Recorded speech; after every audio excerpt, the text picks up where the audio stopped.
Ordonner le monde, construire une France indépendante au service de la paix. Évidemment, on est là sur un sujet qui a connu depuis maintenant ces derniers mois, ces dernières années, des bouleversements, des risques, des dangers, des menaces. C'est celui de la géopolitique mondiale, du théâtre international. Des guerres sont revenues aux portes de l'Union européenne. Je pense à l'invasion de l'Ukraine par la Russie, de l'embrasement de la situation au Proche-Orient et au Moyen-Orient avec le génocide à Gaza et les agressions du gouvernement d'extrême droite israélien contre le Liban, ou encore, pour faire référence à des événements de ces toutes dernières semaines, de la multiplication des propos, des provocations extrêmement belliqueuses du nouveau président américain Donald Trump, que ce soit à l'égard du Groenland, du Canada ou encore en début de semaine de la Colombie. Dans ce contexte, le moins que l'on puisse dire, c'est que la parole de la France, depuis 2017, mais encore plus ces dernières années, a été fortement décrédibilisée, a été fortement rabaissée, invisibilisée, au gré d'une politique internationale de va-et-vient permanent, de volte-face, sans aucune lisibilité, sans aucun principe sur lequel elle s'appuierait. Évidemment, notre objectif à travers cette partie du programme, et en tout cas le premier chapitre de cette 4e partie du programme,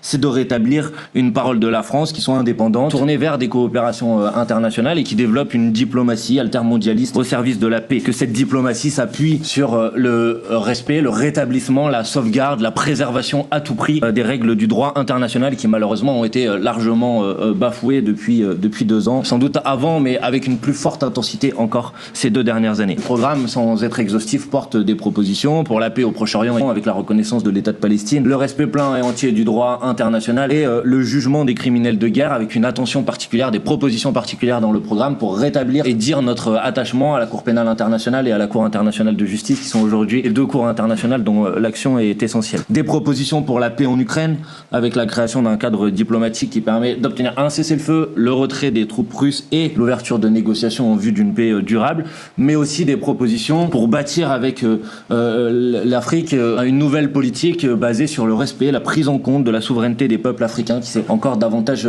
réaffirmée ces derniers mois et ces dernières années, et d'un continent, l'Afrique, qui est livrée aujourd'hui à des transformations qui sont des transformations profondes et qui posent à la France la question de son rapport aux différents peuples africains, et donc l'idée d'avoir un rapport, une relation qui soit enfin une relation équilibrée, sortie des vestiges du colonialisme ou du néocolonialisme.